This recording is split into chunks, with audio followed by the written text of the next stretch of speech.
which basically prevents, or not prevents, it basically makes lynching a federal crime. So,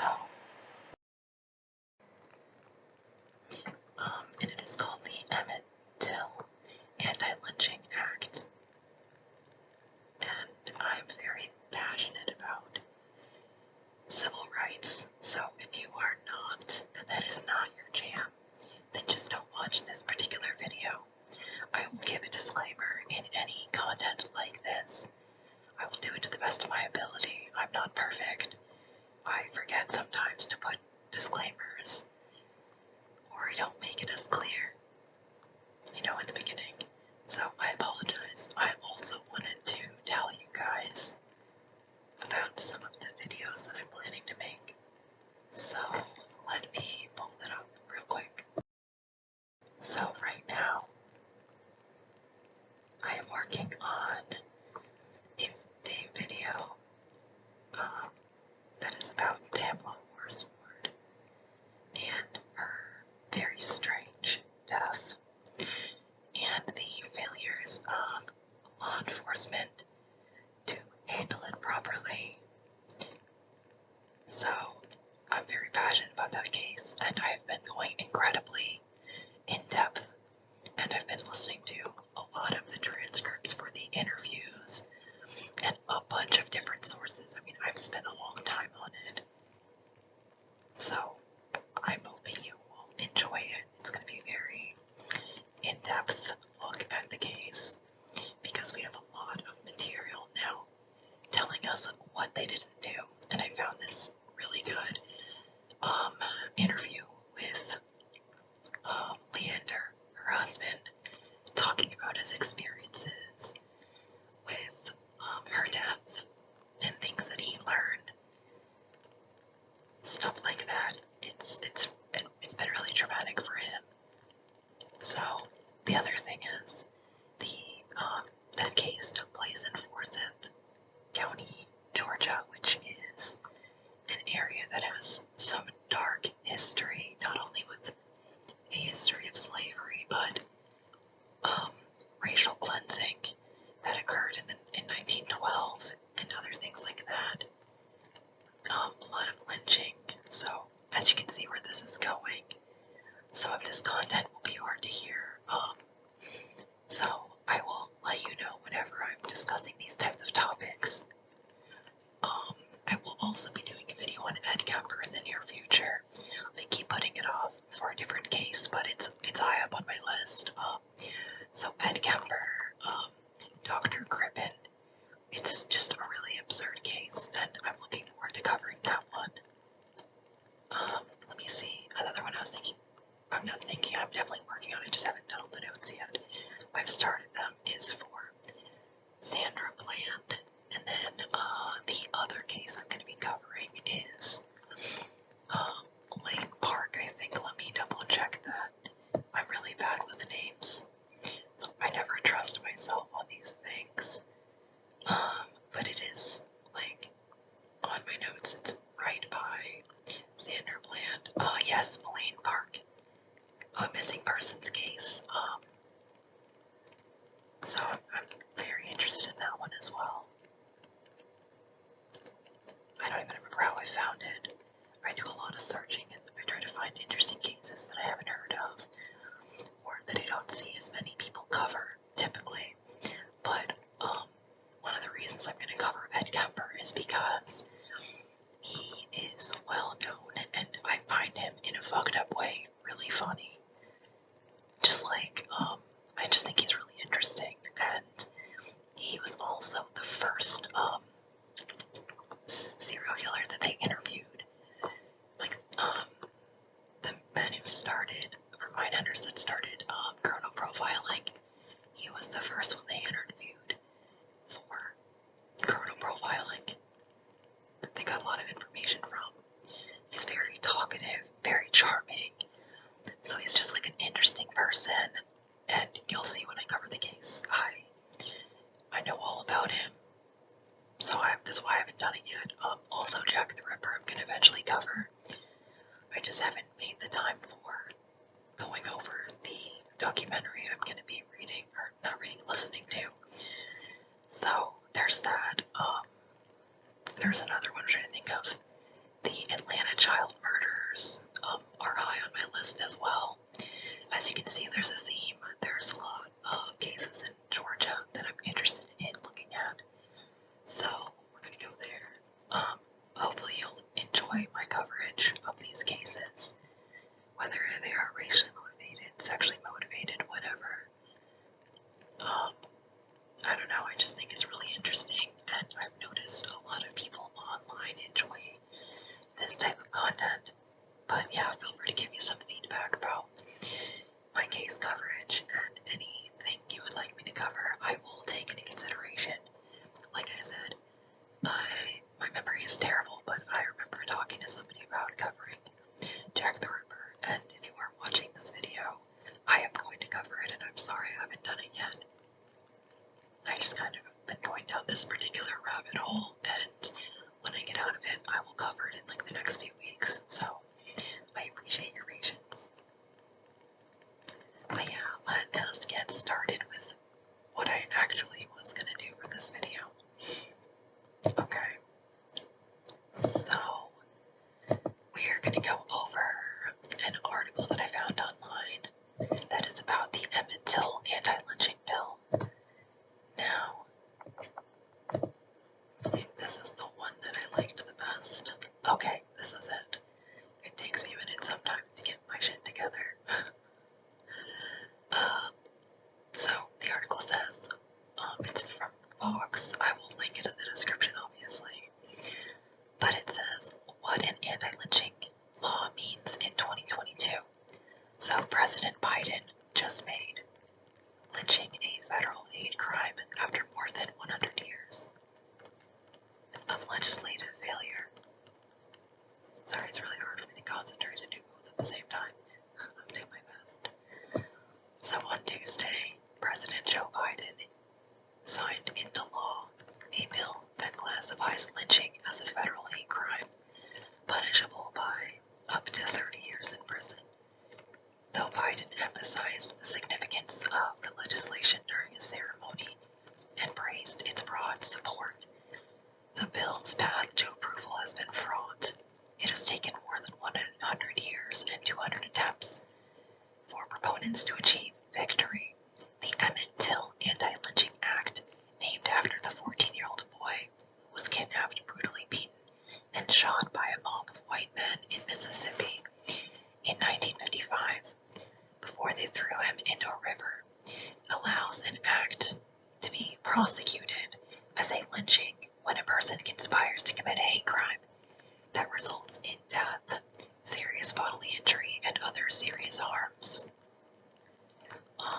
The bill's passage is long overdue, yes it is, but its arrival still has an important symbolic power that will give federal prosecutors another tool to prosecute some of the country's most brutal hate crimes. In other words, the act builds on the severity of the federal hate crimes laws that already exist. Lynching is a clear example of one's inhumanity towards one another, or towards another. It's a uniquely American act of terrorism that is motivated by hatred, and before today was never punished by our legal system. The longtime sponsor of the legislation told Fox Emmett Till would have been 80 years old. I'm 75, and I just imagine the kinds of contributions he would have made to our society. Biden's signing of the Emmett Till Anti-Lynching Act sends a message that America will no longer continue to ignore this shameful chapter of our history. I wouldn't call it a chapter if it's going on this long, and that the government engaged in legislative failure for far too long. Amen. So, the new act amends the existing federal criminal code created by the Matthew Shepard and James Byrd Jr. Hate Crimes Prevention Act, when President Barack Obama signed into law argument suggests that there is a difference between lynching and murder. Yeah, the difference is in the historic and present-day effects of lynchings. The idea that the person who was killed is not the only victim. And lynchings are typically motivated by the victim's race, religion, sexual orientation, or other identifier. Typically, I would imagine race. Lynching has typically sent a message to an entire community that you're not safe here, or you could be next, which is very true, as has happened, such as in Forsyth County, Georgia. Lynching has typically been motivated by racial animus and harms an entire community, said Justin Hansford, a law professor at Howard University. The three men convicted in 2021 of murdering Ahmaud Arbery, Travis and Gregory Michael, and William Roddy Bryan could have been charged with lynching if the law were in effect, Rush told Fox. On top of the state-level charges that they were convicted of, among them malice, murder, felony murder, and false imprisonment, their crime could have been tried as a lynching at the federal level. A federal grand jury did indict the three men on 8 crimes: attempted kidnapping and separate counts of using firearms in the process.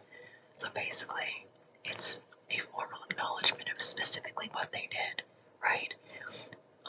Yeah, they got charged for a hate crime, but if the crime is considered lynching, then they should be charged for lynching specifically. I mean, that's what we do with true crime, right? They deserve to get punished for exactly what they did, and the acknowledgement of what they did. Anyways, I'll get back to the article. According to Representative Rush, the man who murdered Heather Heyer with his vehicle in Charlottesville, Virginia, in 2017, could have also been charged under the new law. A Justice Department official who spoke on condition of anonymity told Fox that the new provision would, in fact, allow for greater penalties for a subset of completed hate crimes committed by multiple people acting together. The Justice Department pointed out that the victim does not have to be killed for a perpetrator to be charged with lynching. Yeah, there was, I can't remember the exact situation, but I remember there was a little kid. I can't remember if they were like 10 or 12, something like that, and they were lynched. I believe that they lived, but it was like horrifying. I saw pictures of it, and it's never left my brain. It's like when you see images of Emmett Till, you can't unsee it. You know, like he's unrecognizable in that instance. Alright. I have lost my place here. Yes, serious bodily injury would suffice. Since at least 1900 legislators have tried to criminalize lynching. That year, North Carolina Representative George H. White, then the only black person in Congress, introduced an anti-lynching measure that eventually failed. Similar legislation was introduced in nearly every subsequent decade, but was thwarted by the Senate filibuster, or opponents who claimed the issue should be left to the states. Such fucking bullshit. In 2018, then Senator Kamala, I can never say her name right, Harris, along with Senator Cory Booker and Tim Scott, introduced similar legislation, the Justice for Victims of Lynching Act, but it was never taken up by the House. As recently as 2020, the House passed a previous version of Rush's bill, but Senator Rand Paul objected to its unanimous passage in the Senate on the grounds that the bill was too broad. While we passed anti-lynching legislation twice before Senate. Politics always seem to get in the way of it getting across the finish line, of course, because they block it. Scott told Fox this issue of justice should never be politicized because it's not a Republican or Democrat issue. It's an American issue. Exactly. Following a revision to include the phrase death or serious bodily injury and an extension of the maximum sentence from 10 years to 30. The bill now represents the first time the country has codified an anti-lynching measure, signaling national recognition that lynchings have destroyed lives and families in some of the ugliest and most tragic ways, and that the federal government never intervened. It's fucked up. Between 1936 and 1938, the national headquarters of the NAACP hung a flag with the words, "A man was lynched yesterday," solemn reminders of the dark eddies of our nation's past. Booker told Fox, but it's not too far away when you think about time-wise. Although no legislation will reverse the pain and fear felt by those victims, their loved ones, and Black communities, this legislation is a necessary step America must take to heal from the racialized violence that has permeated its history. Amen to that. Alright, 2 years after a stunted racial reckoning in America, terror against minority groups remains ever present. The FBI found that hate crimes were at their highest level in 12 years in 2020. But even so, does the word lynching resonate with people in 2022? Yes, if you look up all these different lynchings, then yes, I'm considering covering some of them. So if you are okay or interested in hearing about that, let me know. Does the new law have the power to deter racist violence? Will the federal government be inclined to prosecute perpetrators under the new legislation? And will locking up perpetrators bring justice and healing to victims, their loved ones, and the broader communities impacted? The most transformative civil rights legislation that we have has been paid for by the blood of Black people. Damon Hewitt, the president and executive director of the Lawyers Committee for Civil Rights under law, told Fox, "Most victims of these crimes are dead, so this is definitely symbolic for surviving family members. Since a prison sentence won't bring someone back, this is true. But there's more to the legislation," Hewitt said. "One interesting thing about the Black experience when it comes to the justice system is it's not just about being the target of harassment and state violence. There's a desire to be protected and be recognized as a full American, a full citizen, a full human. When people talk about Black Lives Matter, that's what it means," Hewitt said. Again, these are not my words, so please don't get mad at me. I'm just reading what someone else wrote, and it just resonated deeply with me. This legislation sends a signal that, yes, the lives of Ahmaud Arbery and others lynched do matter, that the people who commit violence against them will be prosecuted under the full extent of the law. That is right. Lynching back then and now. We now know that more lynchings took place than were previously known. Evidence that investigating and recording lynchings is a difficult process. A recent report from the Equal Justice Initiative found that nearly 6,500 racial terror lynchings took place in America between 1865 and 1950. The report documents nearly 2,000 Black people were lynched by white mobs between 1865 and 1877. During Reconstruction, after the Civil War alone, the organization defines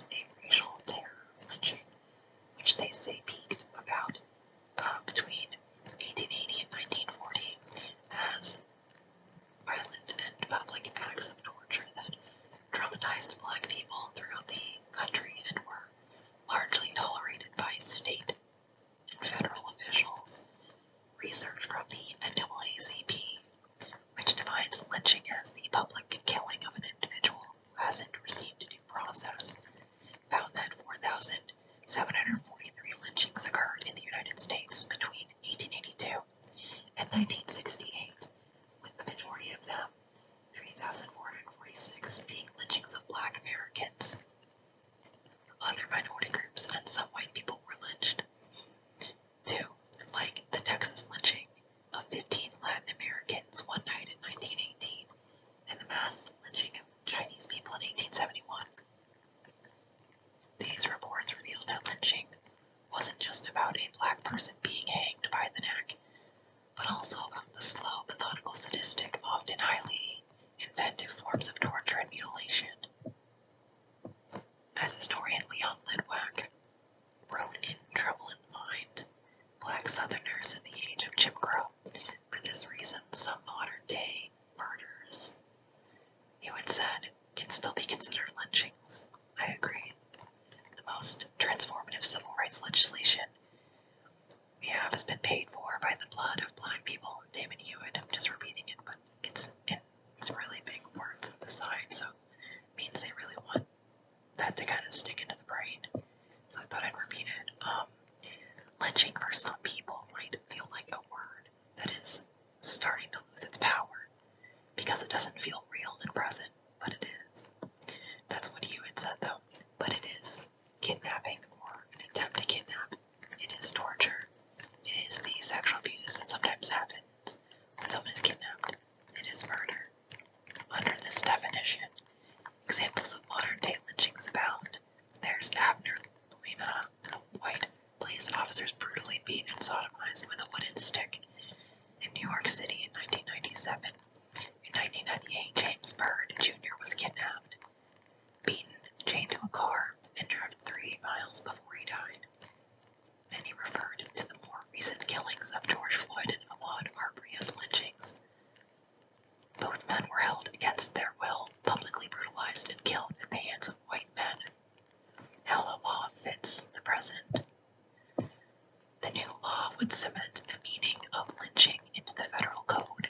Whoever conspires to commit a hate crime, offense that results in death or serious bodily injury, or that includes kidnapping or an attempt to kidnap, aggravated sexual abuse or an attempt to commit aggravated sexual abuse, or an attempt to kill shall, if death or serious bodily injury results from the offense, be imprisoned for not more than 30 years. Fined in accordance with this title or both, the law reads. The provision also counters modern interpretations of lynchings.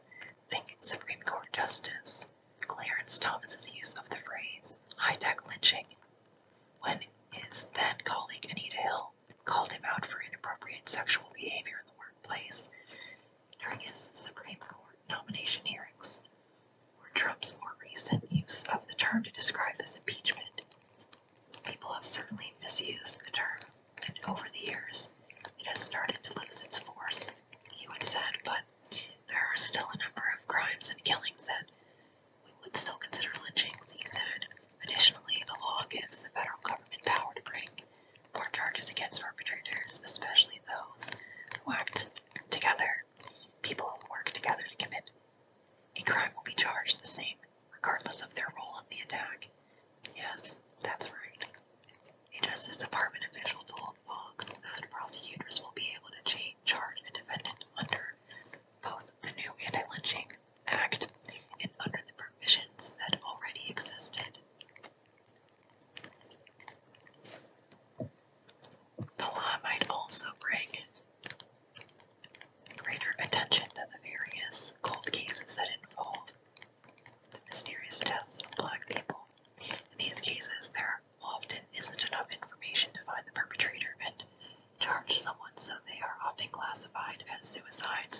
another look.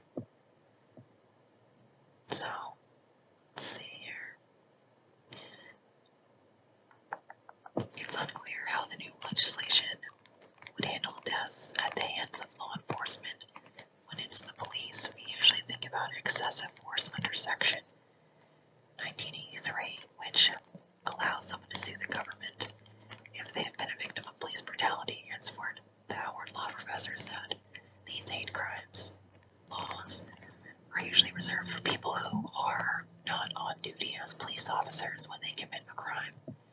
For example, scholars have suggested, sorry for the background noise, that the death of Sandra Bland, who reportedly died by suicide by hanging herself in a jail cell after being pulled over by a police officer for a traffic violation in Texas in 2015, could be considered a lynching. Also, I'm covering this case, like, very soon as well. It's one of the ones I've been doing research on, so it all kind of dives in. Should consider lynching? Should investigators find evidence that law enforcement officials were involved? But even if that evidence emerged, an officer on duty would argue that they were defending themselves. We have literal footage of him dragging her out of her car, so I feel like a small bullshit. But anyways, I'm sorry, I'm keep interjecting. But yeah, the comment was made by Hansford, and the DOJ might be less likely to bring lynchings charges against a police officer. Well, we need to get used to doing that. Think about George Floyd, the man, Chauvin, or what that fuckhead.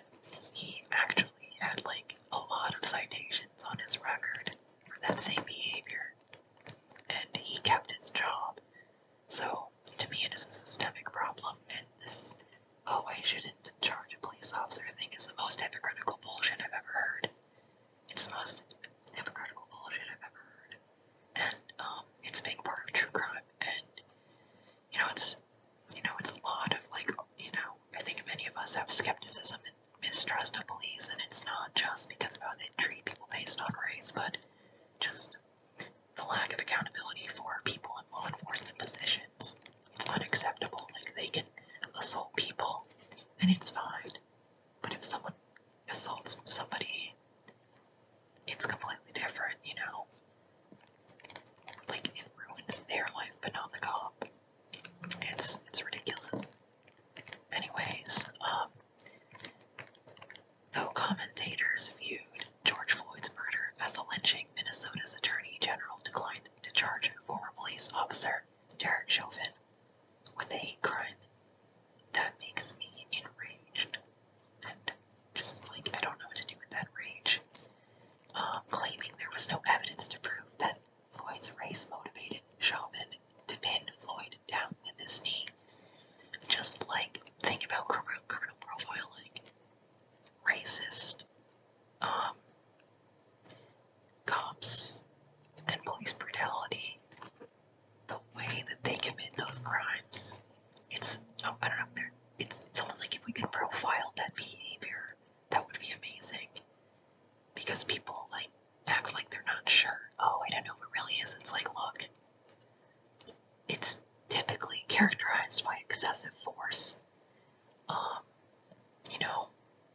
A knee to the neck, slamming somebody's body to the ground, dragging them from their car. There's a pattern in the behavior, Anyways, I'm sorry, I get so, passionate, that I'm getting off track.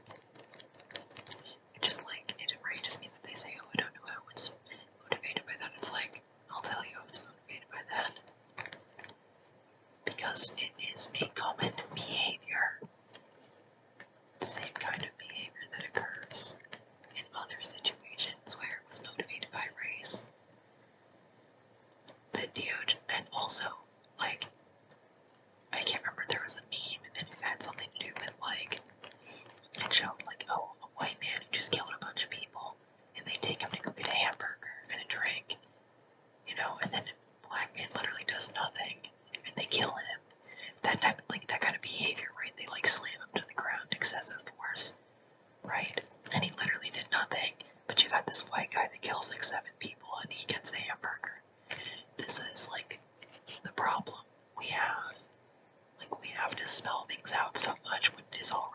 obvious because people who say things like that, it's because they like to maintain the status quo, right? Like, so yeah, the DOJ did eventually bring charges against Chauvin that he pleaded guilty to, but they were not hate crime charges. This bill isn't just saying, don't lynch people anymore because we don't do that anymore. It builds up upon the body of a statutory framework that the Department of Justice has at its disposal. You had said, still the extent of the new legislation's power will come down to whether the Department of Justice plans to even use it. As Fox's Jamil Smith reported, hate crimes prosecutions themselves are uncommon and can be rare depending on who is in office. Between 2005 and 2009, the DOJ investigated 647 hate crimes. They investigated fewer under President Donald Trump, 597 between 2015 and 2019, an 8% decrease. In total, however, of nearly 1,900 suspects investigated between 2005 and 2019, 82% were not prosecuted. The overwhelming majority of these cases were not pursued for lack of evidence, Smith wrote. An official at the Department of Justice told Fox that eliminating hate crimes and bias-motivated violence is one of the department's top priorities. I know that the activists and people who are freedom-seeking won't just sit around and let the Justice Department ignore this power granted to them under this act. Representative Rush told Fox local law enforcement tried to ignore what happened to George Floyd and Ahmaud Arbery, but the people didn't let that happen.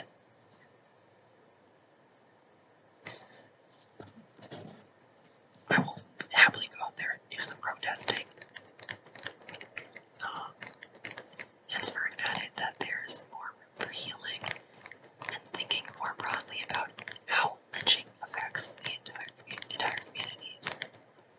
It does, it affects trust, and it's very wounding for like people as a whole. It separates us, and hate breeds hate. These laws make sure that perpetrators get more time behind bars, but they don't consider how the family moves forward financially and psychologically. Hansford said, America still needs to recognize that our whole community deserves healing. And that is the end of the article. I hope you enjoyed that. I also wanted to mention that I probably already mentioned this, but I will be talking about the Atlanta child murders. And I will just say one or two things about that. So they did catch the guy who did it, Wayne Williams, but he never got charged for any of those. He got charged for the 2 adult murders that he committed. But all of those, 28 kids, never got actual real justice because he never got charged for any of them. And, it never makes sense to me, so I need to do more research into it. But if you have watched Mindhunters or read the book, Wayne Williams is mentioned, and it is one of the first major cases that were solved using criminal profiling, or at least according to what I